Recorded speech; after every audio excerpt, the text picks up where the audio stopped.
Bon dia, soc Rafael Roca de la Universitat de València i per a mi és un goig parlar-vos a propòsit de la festivitat del 8 de març, parlar-vos d'una escriptora valenciana de la segona meitat del segle XIX molt poc coneguda. Us parlaré de Manuel Agnès Rausell. Durant l'estiu de 1901, mentre el ja ancià poeta i periodista Teodor Llorente Olivares sojornava en una estació termal del municipi de la Vilavella, a la comarca de la Plana Baixa, se li acostaren dues jovenetes per a demanar-li parer al voltant d'uns versos en castellà que havien redactat a manera de passatemps estival. Juganer i benèvol, en llegir-los, el vell patriarca els respongué amb un improvisat poema que acabava sentenciant. Y pues me dais complacientes autoridad de maestro, poetisas os proclamo a las dos de cuerpo entero. L'escena fou narrada algunes dècades més tard pel fill del patriarca literari, Teodor Llorente Falcó, el qual, irònic i realista, encara hi afegí: el espaldarazo del poeta había colmado su vanidad de poetisas, aun cuando ninguna de ellas volvió a recordar la rima y hacer versos, porque bastante tuvieron con atender a la prosa de la vida como buenas amas de casa. El relat d'aquesta anècdota dibuixa de manera diàfana, crec jo, el destí al qual es veien abocades la immensa majoria de les dones que en les darreres dècades del segle XIX i les primeres del XX, en la seva joventut sentien la crida de l'escriptura, ja que, com a molt, acostumaven a dedicar-se a aquella praxi intel·lectual fins que contreien matrimoni. Amb posterioritat al casament, les bones formes socials les obligaven, per així dir, a renunciar a qualsevol velleitat lletraferida o artística i a consagrar la totalitat del seu temps a les tasques domèstics, la cura dels fills i de la llar, preferentment.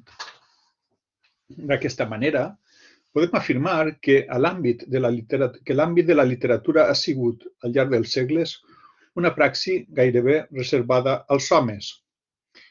Així, i encara que és possible identificar des de l'època medieval l'existència de dones que s'han dedicat a l'escriptura de creació, el ben cert és que ha sigut de manera minoritària i sovint quasi anecdòtica, i que no ha sigut sinó fins a les darreres dècades del segle XX i les primeres del XXI, és a dir, fins al moment actual, que la nòmina d'escriptores s'ha eixamplat de manera considerable.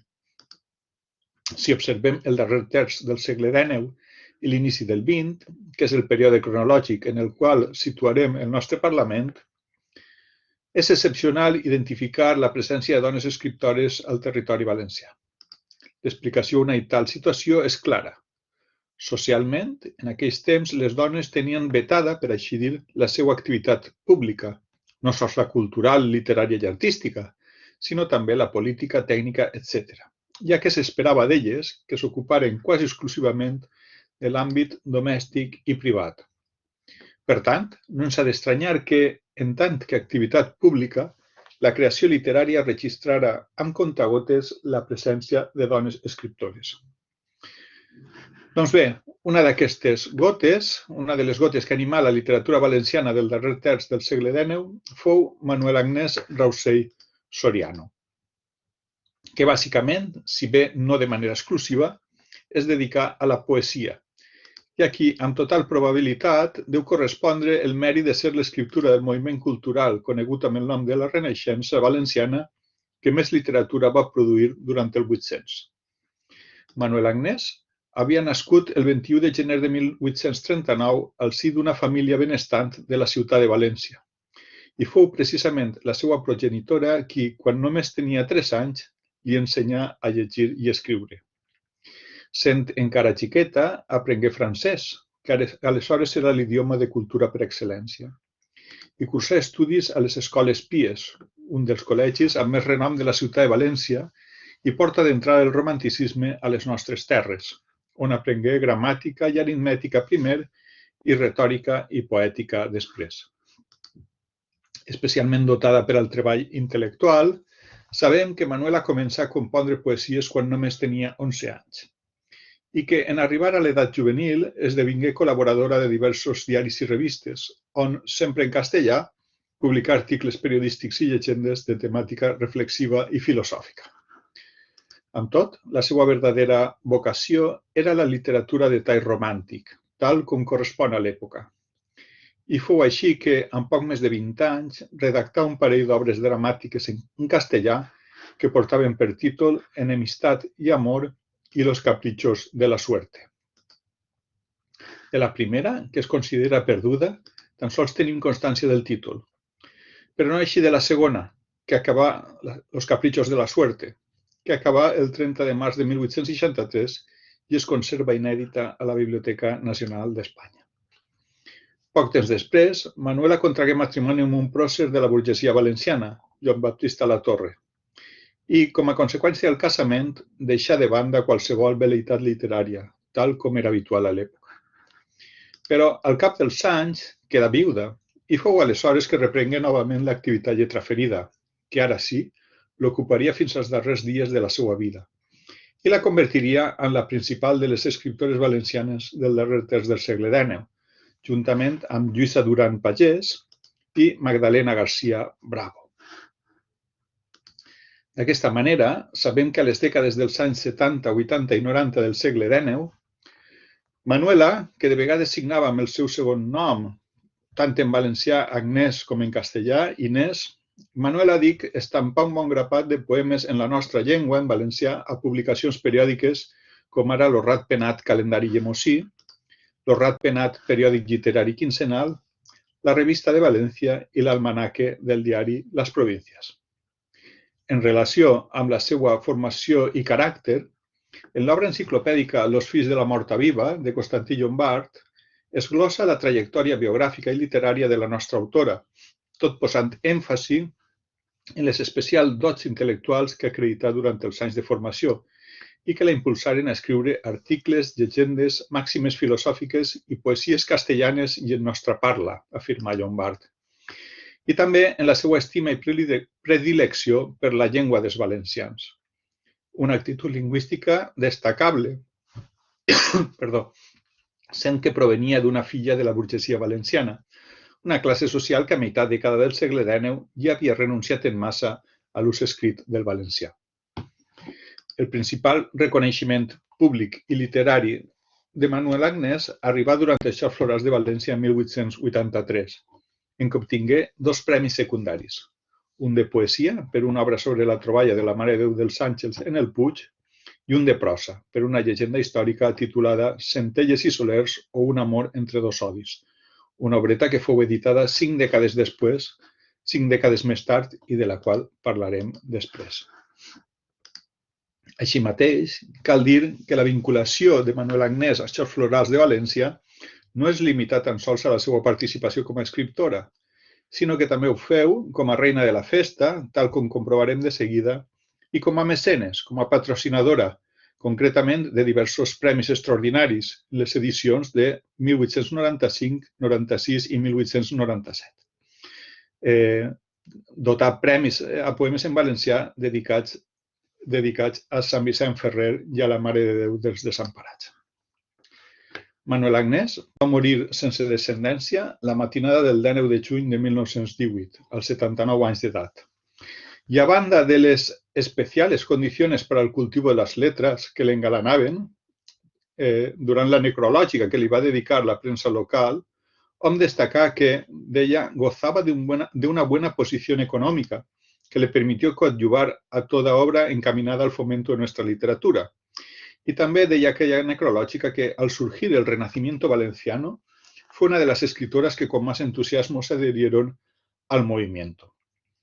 Així, any i mig després de traspassar, el 29 de gener de 1920, la societat Lo Ratpenat, de la qual havia estat membre, consagrà una velada d'homenatge a la que fue, deia, reina de los Juegos Florales, erudita escritora e inspirada poetisa, la cual, continuaba explicando aquella crónica, deia, al morir dejó a esta sociedad la propiedad literaria de sus obras, muchos manuscritos y un legado en metálico. L'homenatge de Lo Ratpenat, que estigué presidit pel retrat de Manuel Agnès que havia pintat l'artista Francesc Legua, tingué 2 parts. Una de literària, amb el recital de poemes seus i de Constantí Llombart, i una de musical, amb la interpretació de peces de Puccini, Albéniz i Peydró. I pel que fa a la donació llibresca i econòmica que sabem que realitzà poc abans de morir, cal preguntar-se: de quants llibres devia constar la biblioteca personal de Manuel Agnès? Quins títols i manuscrits devia contindre? I quants diners degué llegar a l'entitat cultural? Al respecte, en la història de l'Horrat Penat, que fou dirigida per Federico Martínez Roda, únicament s'explica que en 1920, diu, se celebrà una sessió necrològica per a honrar la memòria de la sòcia Manuela Inés Rausell i agrair el seu afecte a la societat, que mostrà sobradament en un llegat econòmic de 2.500 pessetes i en la cessió de la seva extensa biblioteca. És una llàstima, però, que no s'hi donen més detalls, per exemple, de quants volums, de quins i quants volums estava integrada aquesta biblioteca, ja que la resposta a les anteriors preguntes ens ajudaria a conèixer més i millor el funcionament de la literatura valenciana. Siga com siga, podem afirmar que el gest altruista de Manuel Agnès degué ser excepcional, ja que durant les darreres dècades del segle XIX i les primeres del XX, el valencianisme cultural no va gaudir precisament de massa mecenes. Així ho explicà en 1948 un dels responsables de l'entitat, Teodor Llorente Falcó, que en el transcurs de l'article titulat «L'Horrat Penat ha vivido de milagro muchísimos años», asegurà, deia Llorente Falcó, «Nuestra benemérita y representativa sociedad valenciana se caracterizó siempre económicamente por no tener nunca 2 pesetas de reserva». Y también deia que solo recordaremos como cosa extraordinaria que llegara a aliviar hace de esto muchos años la estrechísima y muy apurada situación de la caja de esta entidad, un modesto legado testamentario de la poetisa doña Manuela Inés Rausell. Aquello no ha vuelto a repetirse. Per tant, fou excepcional l'actitud de Manuel Agnès. En un altre ordre de coses, cal dir que un dels apartats més interessants que depara l'estudi de la biografia de Manuel Agnès és el referent a la singular relació personal que mantingué amb un dels principals líders i protagonistes de la Renaixença valenciana, Constantí Llombart, una relació que no estigué absenta d'una certa polèmica, com de seguida podrem veure. El cas és que a principis de la dècada dels anys 80 del segle XIX, entre els versos de Llombart, que era un dels fundadors de l'Horrat Penat, comença a fer-se recurrent el nom de Nelina, un apel·latiu que, suposadament, al·ludia a una dama que tant podia ser real com inventada i, en qualsevol cas, una dama d'identitat desconeguda.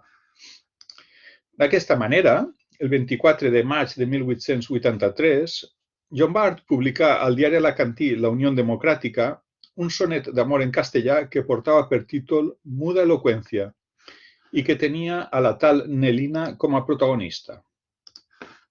Els versos finals d'aquella composició, Muda eloqüència, diuen així: «Mas si el amor, Nelina, en que me inflamo, demostrarte pretendo y balbuciente se me anuda la lengua, no te asombres.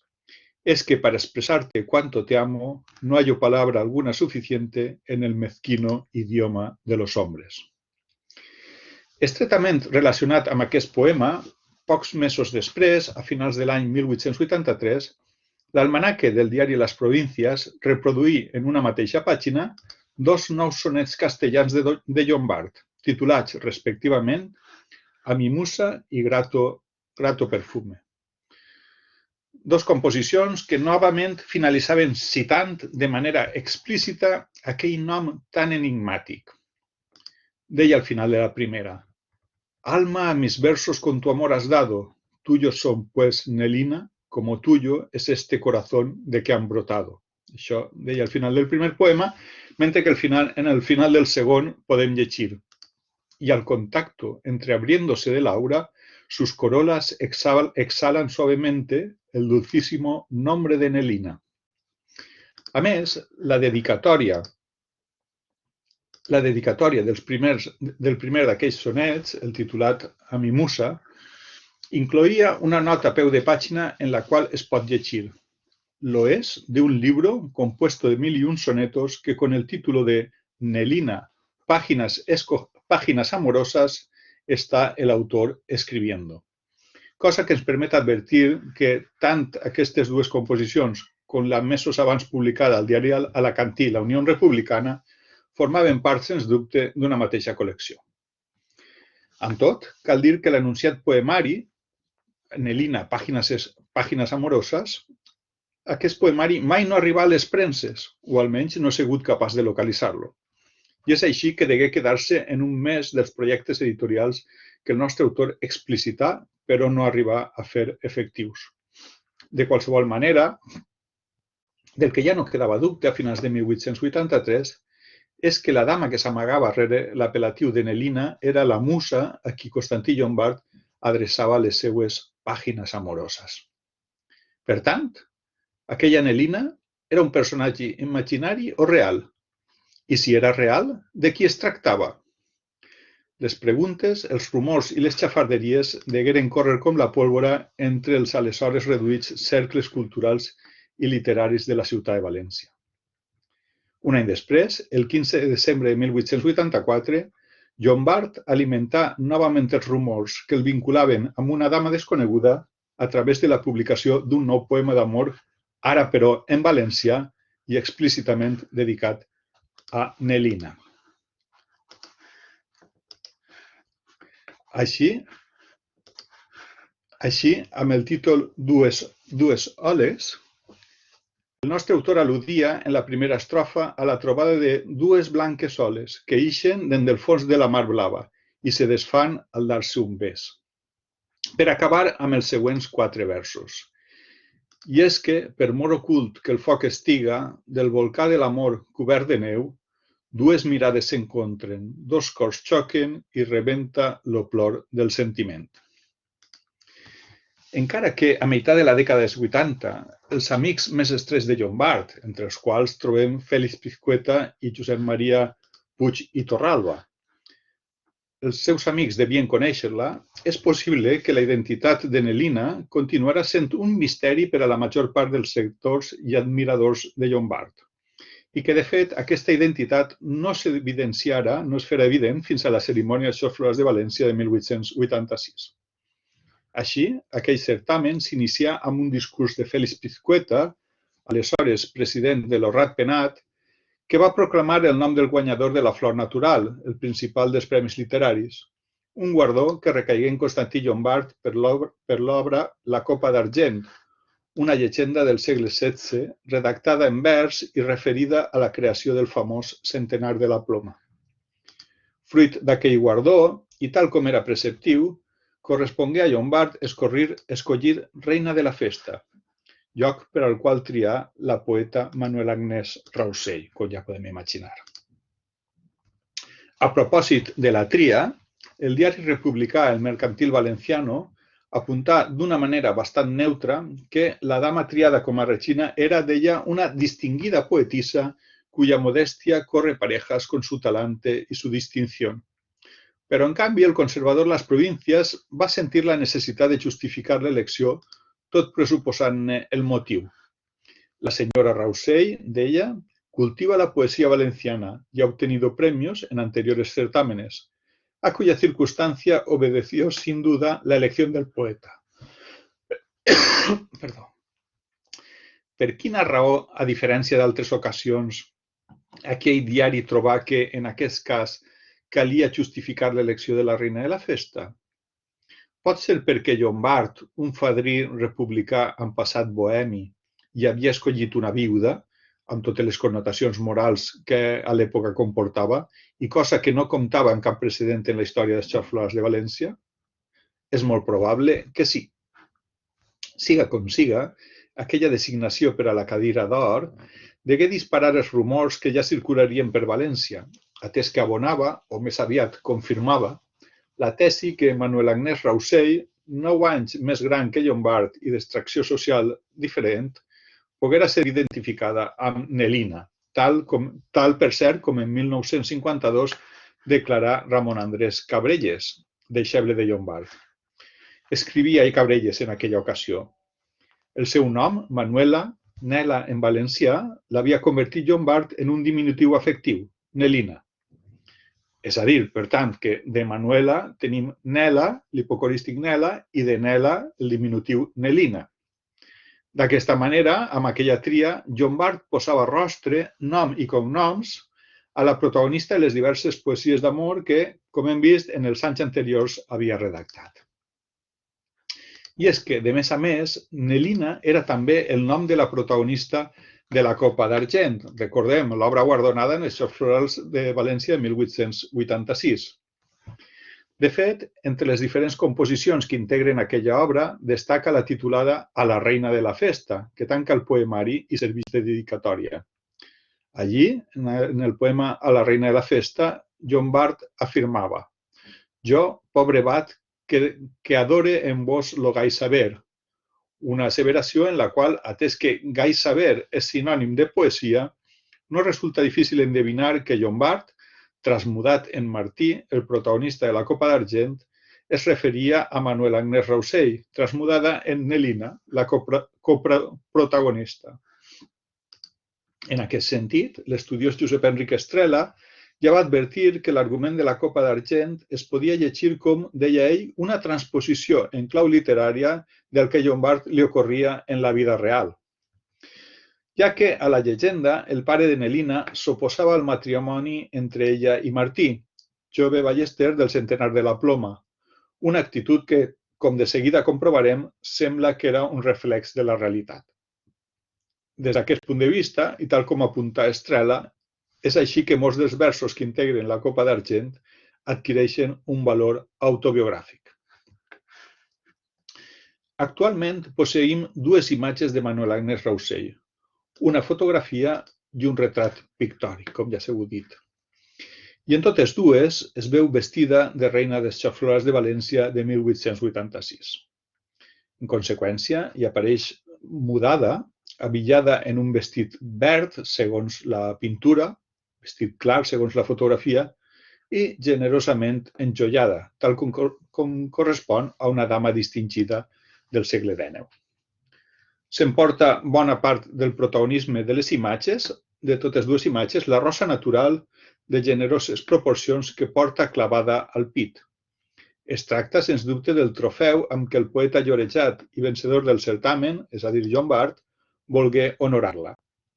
Tanmateix, la seva mirada és seriosa i fins i tot distant, crec jo, cosa que enllaça molt bé amb els adjectius que 66 anys després Cabrelles trià per a descriure-la, quan va dir: «Nelina era una dona de complexió robusta i de caràcter seriós».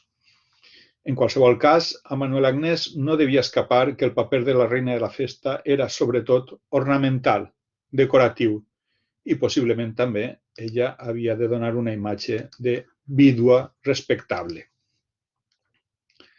Des del nostre present, quan transcorreguts més de 135 anys observem els vestigis que ens han arribat d'aquella relació amistosa almenys, i intel·lectual, diverses preguntes ens assalten. Quin tipus de lligam es va establir entre Constantí Llombart i Manuela Agnès Rausell? Tot sembla indicar que Llombart va sentir una verdadera estima per Rausell. Així ho assenyalen no tan sols els diversos poemes que li dedicà, sinó també el testimoni del seu amic i deixeble Ramon Andrés Cabrelles, qui afirmà sense embuig, deia Cabrelles: «Entre els versos de Llombart havia llegit jo algunes composicions amoroses dedicades a Nelina, i un dia me llegí una altra que acabava d'escriure en què li contava les seues cuites d'amor a la musa. El mestre, és a dir, Llombart, estava enamorat i tenia nòvia. Me digué qui era. Es tractava de la poetessa Manuela Agnès Rausell i Soriano». Però Cabrelles també asseverà que no es veien mai, la qual cosa porta a pensar en un amor platònic, més que no en un noviatge a l'ús. I Manuela Agnès corresponia amb els seus sentiments als de Llombart? Doncs segurament sí, tot i que d'una manera diferent i més continguda. D'entrada, cal dir que no es coneix cap poema amorós d'ella que siga parangonable als que li dedica a ell.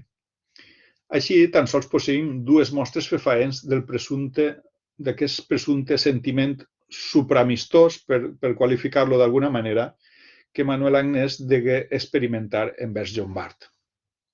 En primer lloc, crec jo, una d'aquestes mostres és el gest d'acceptar en 1886 que el poeta la triara com a reina dels xarts florals. Ella es podia haver negat i no ho feu. Una circumstància que, com ja ha sigut dit, degué d'aixecar tot tipus de comentaris i rumors, comentaris que, evidentment, Manuel Agnès degué preveure i tanmateix no degueren importar-li massa. I en segon lloc, que en 1883 la nostra autora havia obtingut un dels accèssits de xarts florals de València, com ja ha sigut dit, per una llegenda històrica titulada Centelles i solers o un amor entre dos odis. Una llegenda que s'encapçalava d'una ben eloqüent cita, deia així: «Los pares que obcecats sacrifiquen la felicitat de sos fills a ses enrònies o capritxos cometen un verdader parricidi». Unes paraules que, sens dubte, cal relacionar amb dos dels versos que hem vist que Llombart inclogué 3 anys després a la Copa d'Argent, quan va escriure Llombart: «Alguns pares hi ha encara que cegos no comprenen lo dany que amb l'egoisme els fills els poden fer».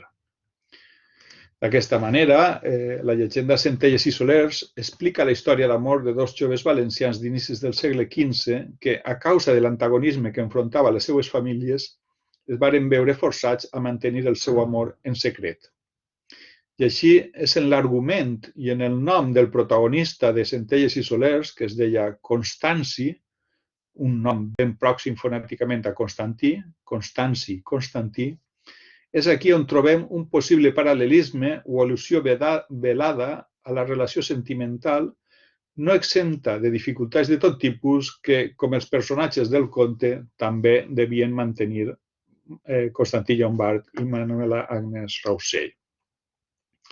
De fet, l'hostilitat familiar de què eren víctimes tant els protagonistes de la Copa d'Argent, el poemari de Llombart, com els de Centelles i solers, la narració de Raussell, lliga molt bé, tots dos arguments lliguen molt bé amb el relat que, dècades després, en realitzà Ramon Andrés Cabrelles, el deixeble de Llombart, segons el qual el major obstacle que s'interposava entre Manuel Agnès i Constantí era el pare d'ella, un home anomenat Bertomeu Raussell Sancho, que era advocat de l'il·lustre Col·legi de València i una persona profundament conservadora que no devia veure amb bons ulls que la seva filla es relacionara amb un republicà federal d'extracció humil i fama de bohemi com era Llombart.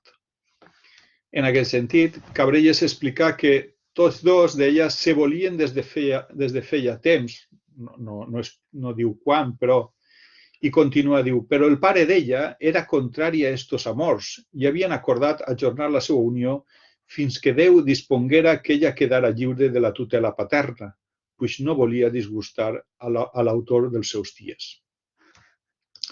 I per exemplificar-ho, Cabrelles posava un exemple, deia, en una ocasió que possiblement cal situar a meitat de la dècada dels anys 80 del segle XIX, diu, en una ocasió, en una excusa de raïl literària que justificava la visita, Llombart i Cabrelles anaren a casa de la seva benvolguda amada, diu, que vivia en la plaça del Carme del Cap i Casal.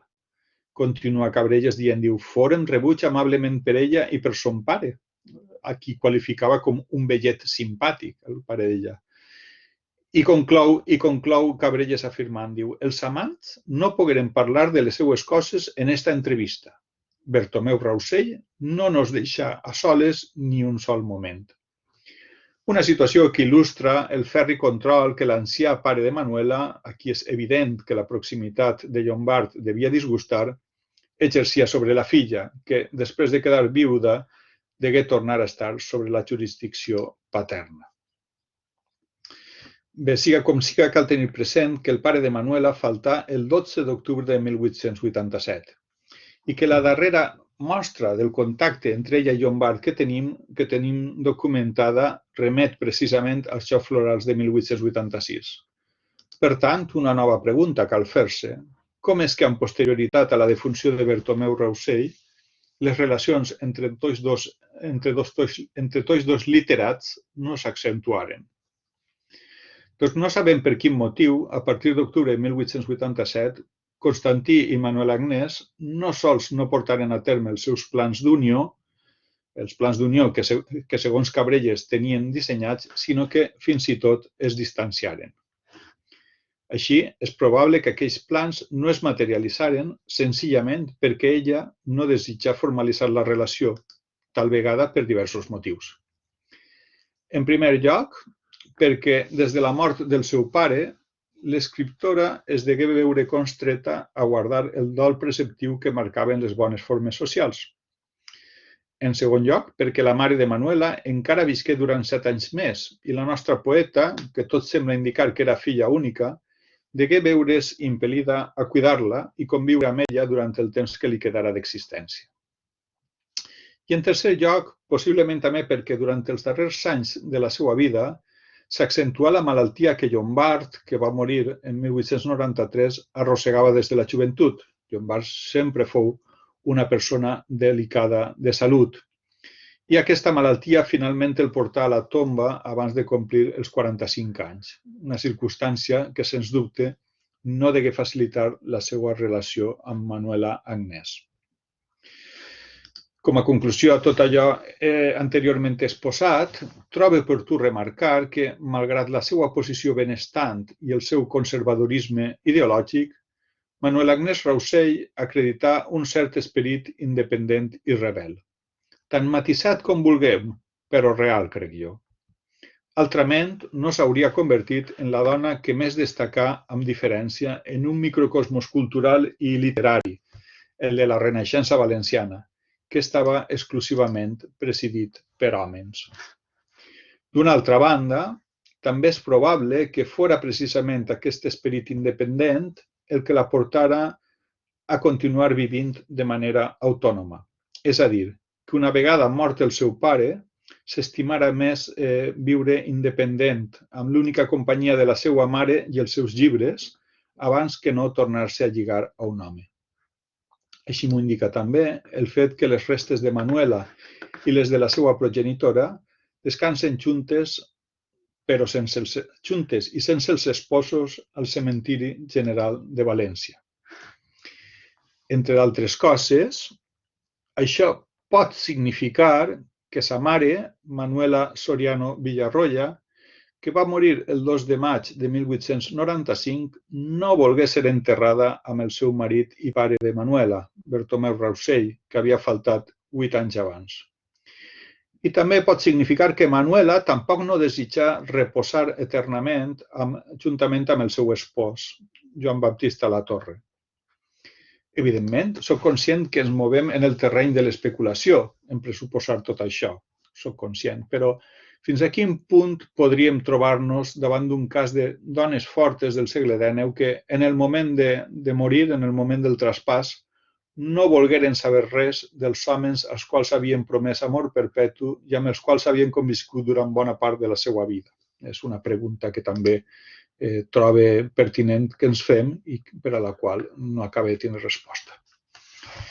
Siga com siga, no hi ha dubte que en 1886, en acceptar els versos que Llombart li adreçà i també la designació com a reina de la festa amb què la distingí, Manuela Agnès alimentà el sentiment brucent que els unia, sobretot per part d'ell, i que la situació de festeig platònic que mantingueren durant bona part de la dècada dels anys 80 degué transfigurar-se en 1887, en morir el pare d'ella, Bertomeu Raussell, però no va servir per a unir a la parella, tal com segurament desitjava Llombart, sinó per a separar-los definitivament.